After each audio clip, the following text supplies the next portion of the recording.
Alhamdulillahi Rabbil Alamin. Wassalatu wassalamu ala asyrafil anbiya'i wal mursalin Sayyidina Muhammadin Abil Qasimil Amin wa ala alihi wa sahbihi ajma'in.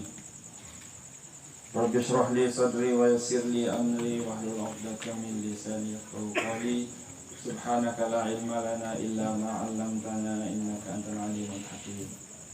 Amma ba'd. Hadaratul mukarramin, muhtaramin, para asatidz, khusus Ustaz Muhammad Zubair Bakat, Khatib Syuriah Muscabang Hatul Ulama Lombok Tengah,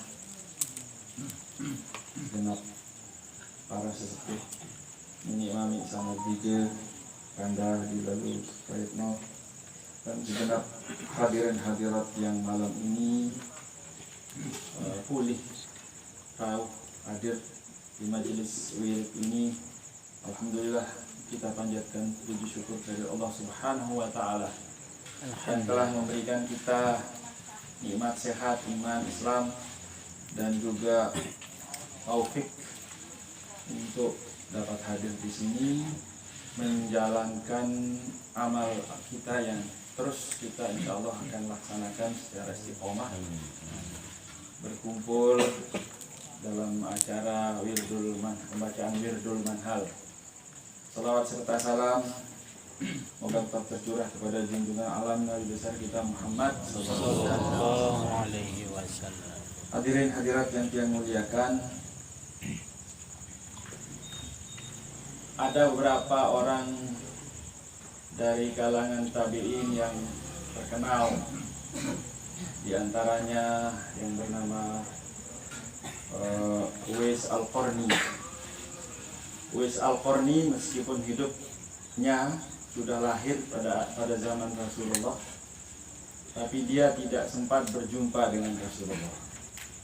Dia hanya berjumpa dengan sahabat Rasulullah, dan beliau berkesempatan untuk menunaikan haji kalau tidak salah pada masa Khalifah Umar. Dan ketika beliau datang ke Mekah, semua sahabat sudah mengetahui orang ini, yang pernah suatu ketika Rasulullah SAW menyatakan bahwa salah seorang yang dijanjikan masuk surga adalah orang yang bernama Uwais Al-Qarni, dan para sahabat senang sekali berjumpa dengan beliau. Hanya karena dia begitu berbakti kepada ibunya, sehingga dia dijanjikan oleh Allah Subhanahu wa Ta'ala masuk surga di ghairi hisab. Jadi beliau ada pada zaman Rasulullah tapi tidak berjumpa dengan Nabi, sehingga digolongkan sebagai tabi'in, bukan sebagai sahabat. Demikian pula selain daripada Uwais Al-Qarni, ada juga seorang tabi'in atau murid dari sahabat-sahabat Nabi yang bernama Abu Bakar bin Wasif bin Jabir Al-Akhnas.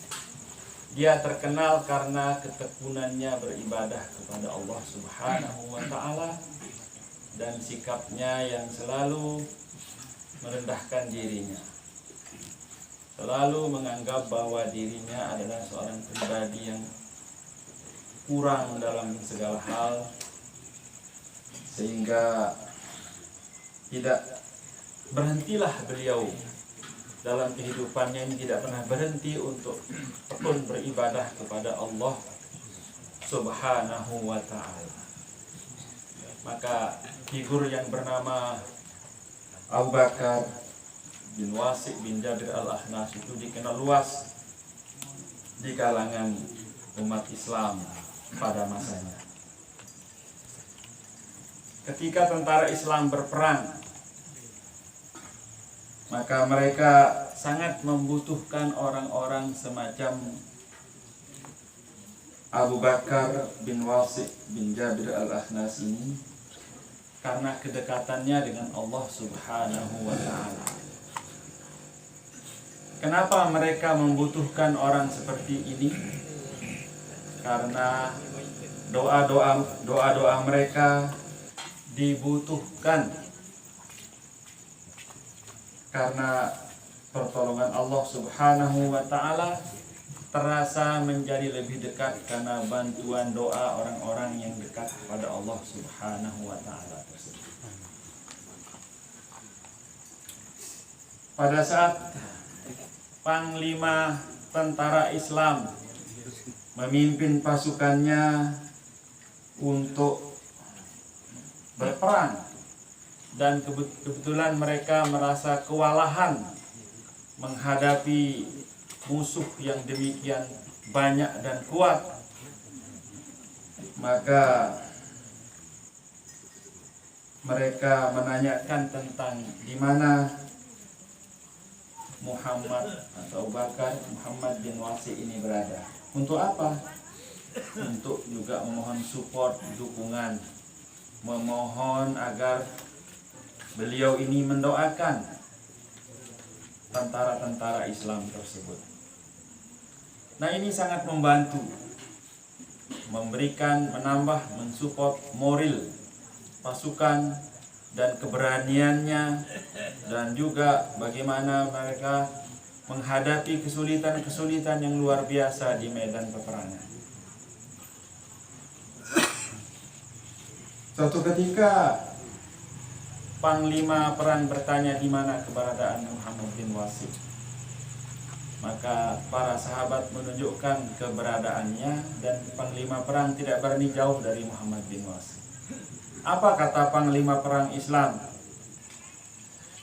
Tangan-tangannya orang-orang yang dekat dengan Allah seperti Muhammad bin Wasi, yang menengadah ke langit, lebih aku hargai, lebih bermanfaat katanya daripada 100.000 mata pedang di tangan pemuda. Doa seorang yang dekat dengan Allah, kata Panglima perang Islam pada waktu itu, lebih bermanfaat daripada 100.000 mata pedang di tangan pemuda-pemuda. Nah, demikianlah memang dalam setiap perjuangan ada hal yang lebih urgent daripada sekedar kita melihat fisik, apa yang ada secara fisik ini. Bahwa semangat itu justru dipompa oleh keyakinan kita akan pertolongan Allah Subhanahu wa ta'ala dalam semua aspek kita, aspek kehidupan kita. Kita mau apa saja.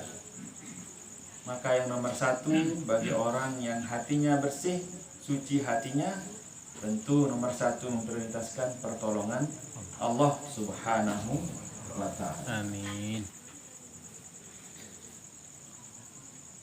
Suatu hari Muhammad bin Wasi pernah berkata, seandainya dosa-dosa yang kau perbuat ini, katanya, mempunyai bau, niscaya tidak ada satupun orang yang akan dekat kepadaku, kata beliau.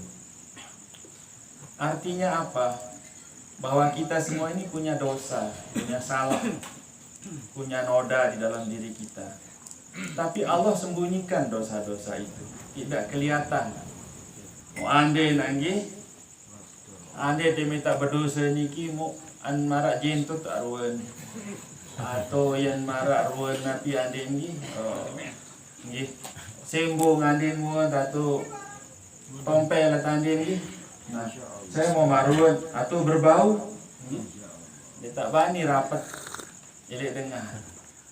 Tapi Allah sengaja menyembunyikan itu untuk apa? Memberikan kesempatan kepada kita untuk menghilangkannya. Maka kita tidak tahu siapa di antara kita ini yang banyak dosanya, yang banyak pahalanya, tidak tahu. Nah, tapi yang penting adalah kita melaksanakan pekerjaan ini dengan sebaik-baiknya, dengan niat ikhlas kepada Allah Subhanahu wa ta'ala. Imam Ahmad pernah berkata, lau alimtu ma indi minad dzunub wal khotoya lahathautum ala ra'si biturab. Kata beliau, kata Imam Ahmad, ketika orang-orang sibuk menolong sementara dia sendiri menangis, alangkah hinanya kita ini jika kamu semua mengetahui apa yang ada padaku, dosa dan kesalahan, niscaya kamu akan mengambil pasir dan meletakkannya di atas kepalaku. Jarin bahasa niki Imam Ahmad niki ande nak dengar niki sibuk kentolong dengan lain di sementara nia jangan nangis. Kembali suruh nangis niki sin sadari diri dan sangat hina di hadapan Allah Subhanahu wa taala. Ande tak tahu nanti syarat dosa di diri niki atau kesalahan di diri niki mau baik pasir gesik ni anu di atas otak. Ini merasa salah di Allah. Kalau tanah di otak ni, itu jauh lebih mulia daripada keadaan seorang yang berdosa tapi tidak menyadari dirinya sedang melakukan perbuatan yang berdosa. Betapa tawaduknya para a'immah, padahal mereka adalah orang-orang yang dekat dengan Allah Subhanahu wa ta'ala. Muhammad bin Wasi mengatakan, saya tidak akan pernah bisa masuk dalam surga karena apa yang saya lakukan ini masih jauh dari syarat-syarat untuk menjadi penghuni surga. Tapi saya serahkan sepenuhnya kepada Allah. Allah lah yang akan memutuskan di mana saya akan berada. Dan kalaupun saya ada di neraka, kata beliau, itulah tempat saya. Kemudian yang tadi beliau Imam Ahmad mengatakan demikian juga. Andai tak pada tahun diri otak golongan gesik kawan dosa salah tipa Allah Subhanahu wa ta'ala. Inilah betapa mereka merendahkan diri di hadapan orang-orang. Bahkan orang sekali Imam Syafi'i menyebut tuhibbus salihina walastu minhum la'alli an anala bihim syafa'ah. Kata Imam Syafi'i, mau kangen dengan sak-saleh, bahasa Imam Syafi'i, sekalipun tiang dek termasuk di dalam golongan dengan sak-saleh, bahasa Imam Syafi'i. Mau karena